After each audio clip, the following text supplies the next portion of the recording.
Why are so many young people suddenly so angry? Well, mostly it's economics. Teal Capital's Eric Weinstein recently got to the core of it. He said this, quote, essentially, a young breadwinner needs to be able to buy a reasonably priced home in a decent town with many opportunities and provide for a second parent to stay home raising young children. You want our parties to end this unraveling? Get them to agree that when a nation cannot provide sufficient opportunities for young folks to couple, become stakeholders, and tend to the raising of healthy kids, we have problems. We certainly do. And we recently talked to Brad Wilcox of the National Marriage Project about this. Brad, thank you for coming on. As I watch the kind of perennial popularity of socialism come back, people my age, almost 50, think socialism, really? You have to ask yourself, well, what's the appeal? What could possibly be the appeal of socialism? And then I see numbers like these, and I think, if we don't fix them, we're going to get socialism. Yeah, well, Tucker, I think a lot of younger adults are concerned about things like health care, employment, debt, and they see the government as sort of a good place for them to go to seek greater security, given the broader economic context we're seeing today in America.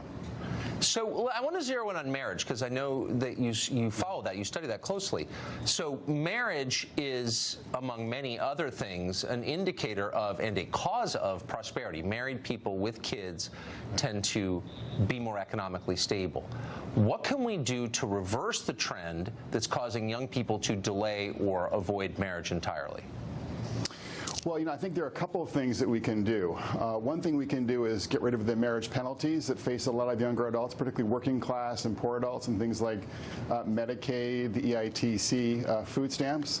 I think we can also do more to think about things like doing more to subsidize working class wages.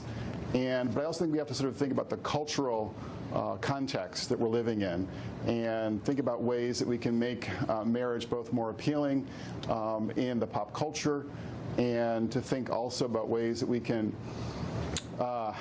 do more to spend time in person and less time online as well, because it looks like online culture is playing actually a pretty big role in both the retreat from marriage and the retreat from fertility in the U.S. I think all of us, married people, unmarried people, all of us have an interest in this, because married people with kids aren't joining Antifa and smashing store windows and calling for 95% tax rates and burning things down. They're just not. A country with a lot of unmarried young people is a volatile country. So why don't our policymakers take this seriously?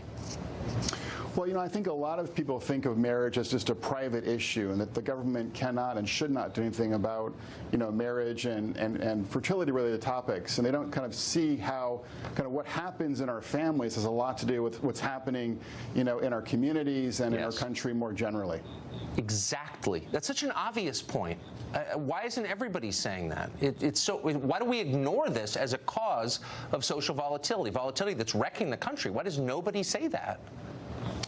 Well, I think it's obviously, things related to divorce and single parenthood and cohabitation are very sensitive for a lot of us. I mean, we all know people who have been in difficult situations, and so I think there's a reluctance to kind of engage on these issues, and yet the science is very clear. So we've seen work by Raj Chetty, for instance, at Harvard, that indicates one of the best predictors of mobility for poor kids in communities across the country is the share of two parents in a community. So of course these things really matter for the health of the American dream here in the U.S. Thank you for saying that. Brad Wilcox, I appreciate it. Thanks for having me on, Tucker.